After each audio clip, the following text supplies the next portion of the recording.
We were supposed to have people volunteer to come up and say a few words or do a few things. And if Vicki Brockus doesn't participate, there'll be a story about her. Who's first on the list? Maybe I think Howard Brown was interested, Donnie Hilgard. The mic is open, Howard Brown, and you can judge whether you too want to participate. All right. Last night, Tom Kipp was at the session, surrounded by all the jocks, and I wanted to go up to him and say something, but I didn't have the heart to interrupt Vic Damon and George and Ron reminiscing about the great athletics of the time. I wanted to ask him if he remembered the guy who talked him into letting me walk around the track with a rake, smoothing out the track so I wouldn't have to use it.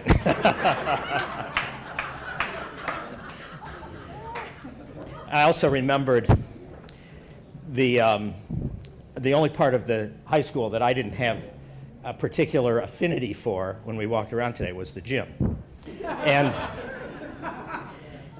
one of the things that I hated the most was when the coach would pick two of these guys to run a team when we played games, and then they'd pick all the people who were going to be on their team. And I was always one of the last ones picked. But there was a day, I had a moment of glory in the sun, which I want to share. There was a day when we were playing touch football, and I don't know if it was Ron or somebody who was the captain of our team, and he was being rushed by the other team, and looked around, and there was absolutely nowhere to throw the ball except me standing way out there somewhere, and the ball landed in my hands. And I looked at it, stood there in shock for a couple of minutes, and then I turned around and I looked, and I saw all those guys who picked me last racing towards me, and I ran like hell. And made it across the line, and nobody was more shocked than me. So can I tell one more story? So there aren't any teachers here, right? I mean teachers, not Southwest teachers, I take it. So I didn't really have many or any truly, I had some good teachers, but I didn't have any truly inspired teachers. But I had, for biology, what I think was the first teacher under 35 years in 35 years at Southwest was a man named Mr. Ford. Do any of you remember him? So Mr. Ford, he did some things that were really good, and especially for me, because I had what I now know as a learning disability, but which was then known as something like MSS, for mediocre student syndrome. But Mr. Ford, instead of giving us tests, told us to write papers, and I liked writing papers. And we had the final paper of the class was to write some big thing about analysis of something in biology, and I wrote a paper about insects, and I spent so much time drawing all these pictures, detailed pictures of insects, and writing this thing. I was very proud of it. But I knew that as good as Mr. Ford was at writing, at making up these assignments, I didn't believe he was not into working hard, So I didn't believe that he ever really read the stuff. So I couldn't help myself. And in the middle of the paper, it was like a 30-page paper with pictures. In the middle of the paper, I typed, "You're not reading this, are you, Mr. Ford?" And I got an A and no marks. And so anyway, I'll tell you one more real quick. So I was in Miss Welch's English class. Now yesterday I was talking with Nancy Williams about, we had something in common. We were both students who lived in the shadow of our brilliant older siblings, who all the teachers knew and loved, and who had expectations of us, which were completely unreasonable. And once they got, at least for me, once they got to know me, realized that I had MSS. And so, and once that decision was made, there was no way around it, right? So I never cheated, but there was one day when I couldn't help it in Mrs. Durst's English class. I had been in my parents' basement, and I was going through an old file cabinet, and I found a paper that my brother had written. She gave the same, assignments every single year. So I thought, I'm just going to find out, does she read the papers? So I retyped his paper, which said A++. And I turned it in, and I got a B-.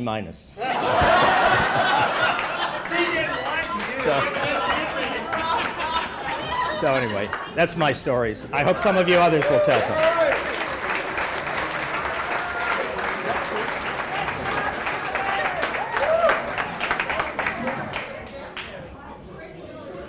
Hey, I've tried to make it around to all the tables to take orders for either pictures from tonight or last night.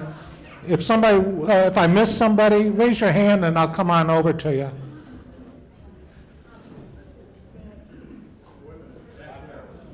All right, I'll be over. Thank you. It's an open mic. Who's next?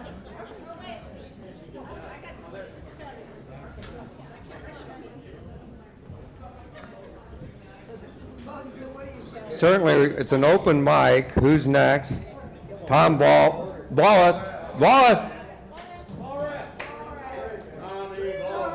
How do you enunciate your name? Walleth?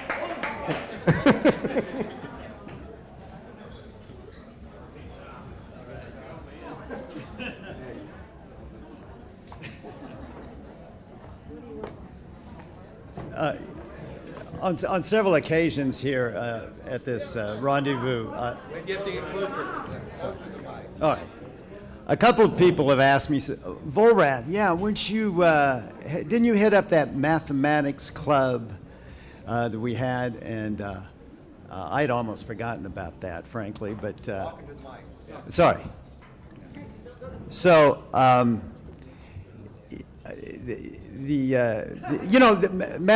math in school tends to get a bad rap, and there's a lot of beauty actually that I've caught. I've been at times struck with awe by the power of math and the beauty of it and its excellence over time. So, I mean, it makes a lot of sense in perhaps to promote math appreciation in high schools. And, well, I mean, math, well, we know a lot about how the world works because of accomplishments and advances in mathematics. Physicists have explanations for how the world works, and theoretical physicists have ideas about the origin of the universe because of advances made in mathematics. And it applies, yeah, right.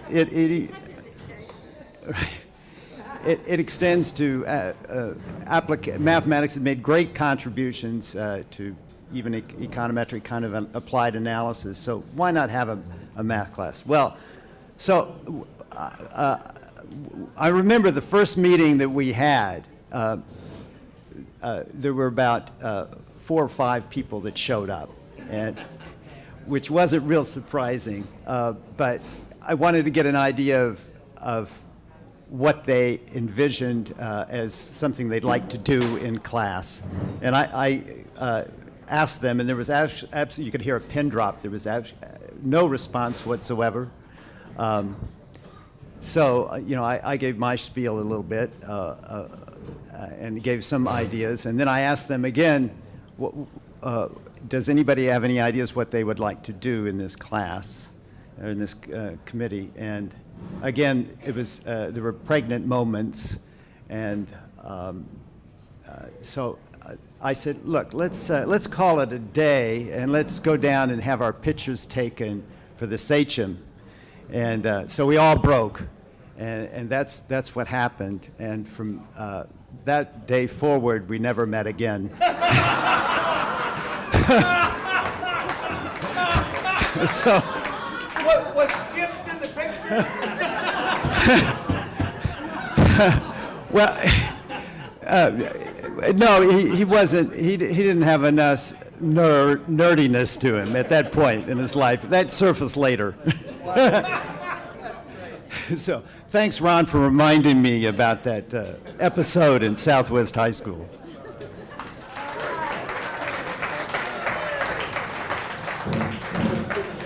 Well, I thought the funniest math thing was, remember our zip code was 64113, and our class is bookend 64113, 63. Chips arranged that to the congressman to make sure our class was on both sides of that zip code. That's what math is about, Tom. All right. Who's next? Who's coming up next? Donnie Hilgard. So we're not going to be able to do that deal until we get set up. Okay, all right.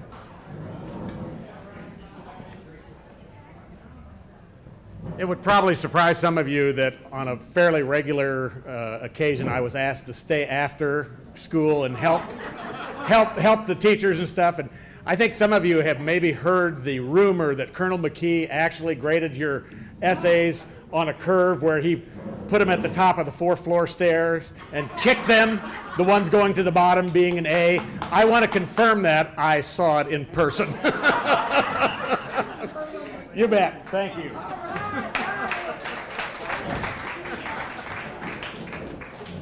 Could Vicki Brockus tell me whether she's coming up or not? Because if she isn't, I have a story to tell. My best friends forever if I come up.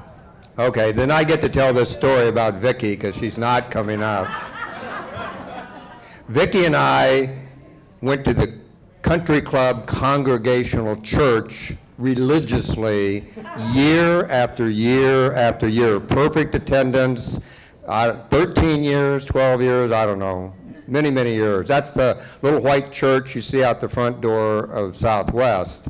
But the amazing thing is, notwithstanding all of our Bible studies and learning we had, sadly, Vicki was the only student who never passed Sunday school.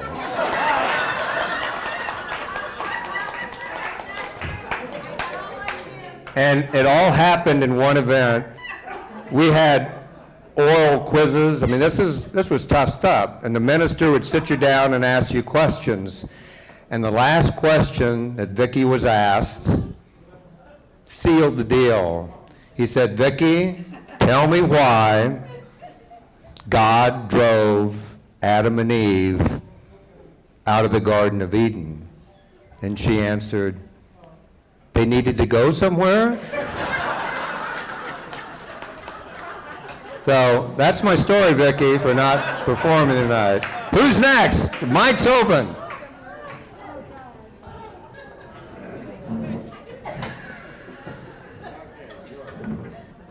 This is actually more a request than a story. I remember the occasion of the use of this. But for the life of me, I can't remember what class it was. Somebody remembers, or they wouldn't have remembered this little ordeal. I know what happened and why I. Well, I think it might have been chemistry or something. It might have been. And there was a discussion about the administration of the university or the school, and I think I referred to the principal as a gutless SOB. And that's how I got this. Yes, Mr. Cannon. But anyway, that was one. The other, and the story about the pictures in the sachem, you know, it's a big deal to have 40 pages that you're on. So I kind of took it upon myself my senior year to get in every picture of every club. And I was in, I think, 27. And I got, when they reviewed the sachem, they said, "Wait a minute, he doesn't belong to any of these clubs." Which was kind of problematic because they came to me and they said, "You realize we're going to have to completely redo this whole thing?" And I said, "You know, that's kind of your problem." And I can't remember who the guy was that tried to negotiate my 8th hours for the remainder of my life. But we got down to where I had to spend like 8 hours for this whole deal. But this guy, he was just so hell-bent on the fact that I was going to have to spend the rest of my life in 8 hours. But anyway, that's just, and one other, Damon, where's Vic? Where's Vic? Yeah, we were in physics class, and you know, Vic and Phil Manuel were pretty famous guys. Yeah. Came to track. I mean, these were really big guys. And so they were constantly coming and bringing them out of class to be interviewed or have photographs or all kinds of things. And so they left class one day, and I thought, well, I should go with them. And so I obviously, I wasn't kidding. I was not a very good student. And so I left with them. And then when I came back, whoever our physics teacher was said, no, you can't get back that easy. I had to crawl back into the class. Anyway, those are a couple of my better stories.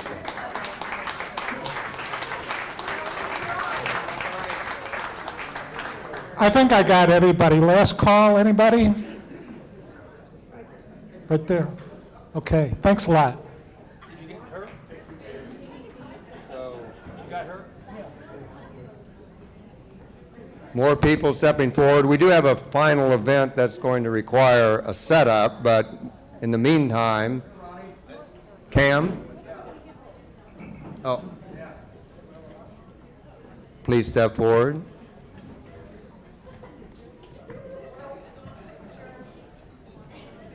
I'm Linda Ferguson, for those of you that don't know me and don't remember me. I don't remember any of you either.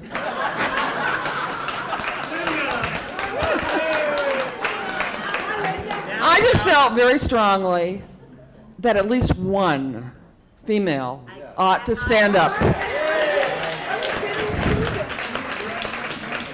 And I do have a few memories, but one of the ones that was jogged last night was how many of you remember spending hours on the telephone attempting to translate Julius Caesar so that you could at least get an M in second year Latin?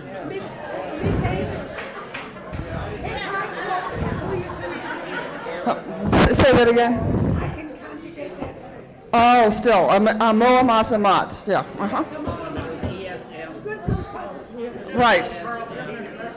So, for those of you that think none of us did anything or learned anything, after 50 years, we can still conjugate one verb.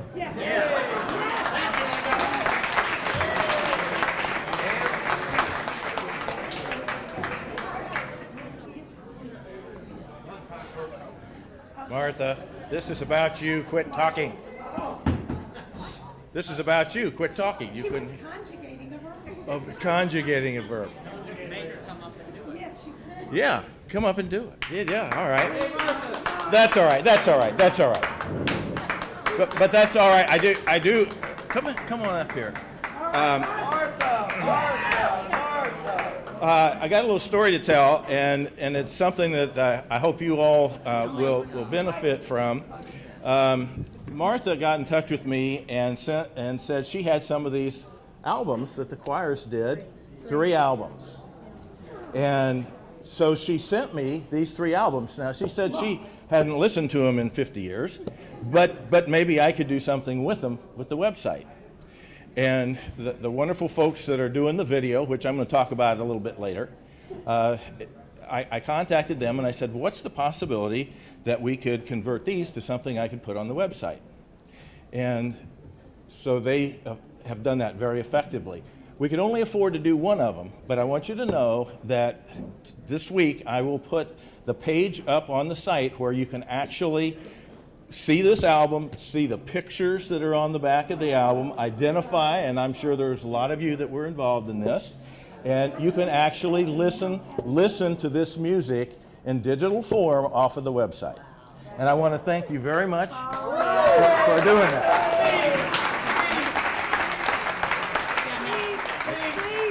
Cam did all the work. All I had to do was just FedEx it to him.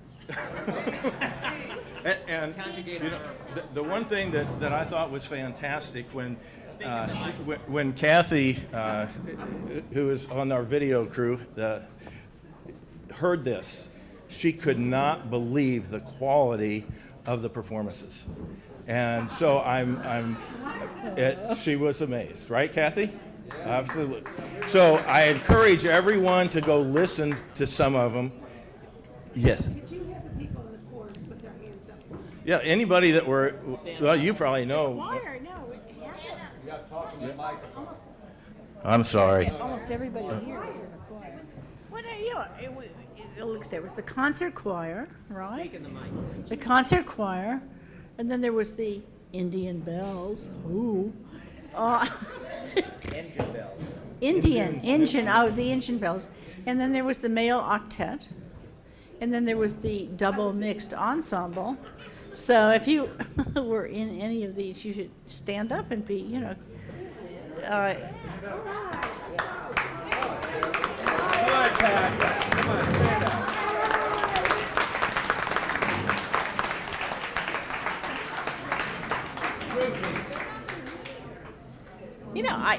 some people did football and basketball, and some of us did choir. There was a lot of stuff going on, and we didn't really, I don't think, appreciate how much was going on at Southwest. It's beautiful. I hope everybody listens to it.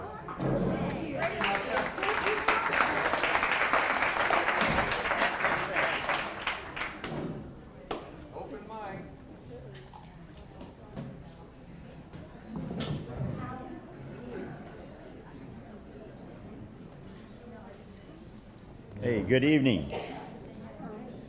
Are you dead? No. Oh, that reminds me of if I'm not dead yet. Remember Monty Python's Spam-A-Lot? I'm not dead yet.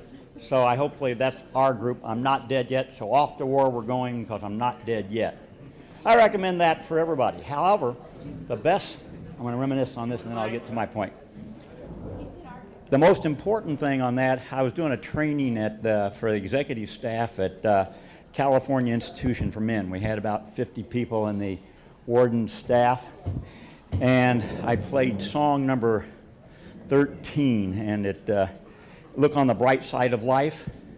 However, while you're dealing with the bright side of life, the second verse, I don't know if you saw the one, who was the guy that wrote it? Speak in the microphone. Who was the guy that wrote the thing? John Cleese? No. No, the English guy. They knighted him. What's his name? Yeah, Idle. And the second one is, when you look at it, life is a piece of shit.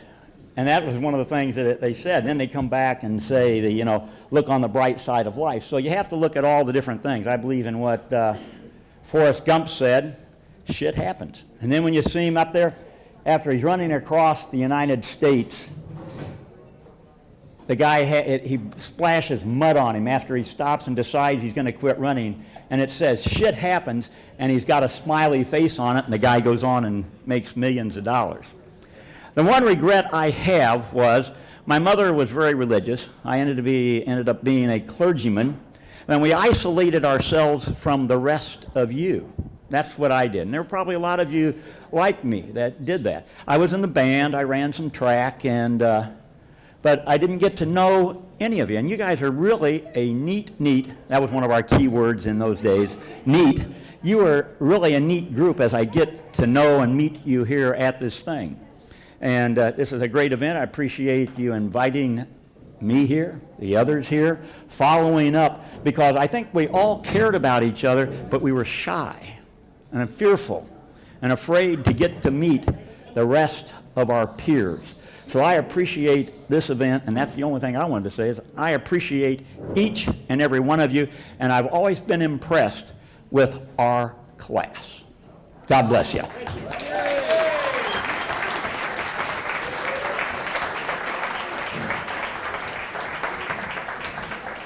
Cam, are you and Donnie going to set up that finale in some way? Okay. In the meantime, someone else can say a few words while they're doing that. Somebody else coming?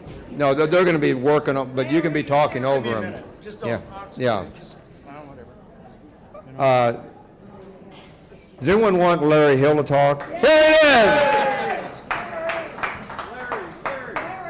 Larry, go to the mic. We'll get you a chair. Okay, kids. Y'all set? This is for Randy Cox. And this is for Marilyn Singer and those who went ahead of us. We will never forget them. Let us pause in life's pleasures and count its many tears while we all share sorrow with the poor. There's a song that will linger forever in our ears. Oh, hard times come again no more. 'Tis the song, the sigh of the weary. Hard times come again no more. Many days you have lingered around my cabin door. Oh, hard times come again no more. Oh, hard times come again no more.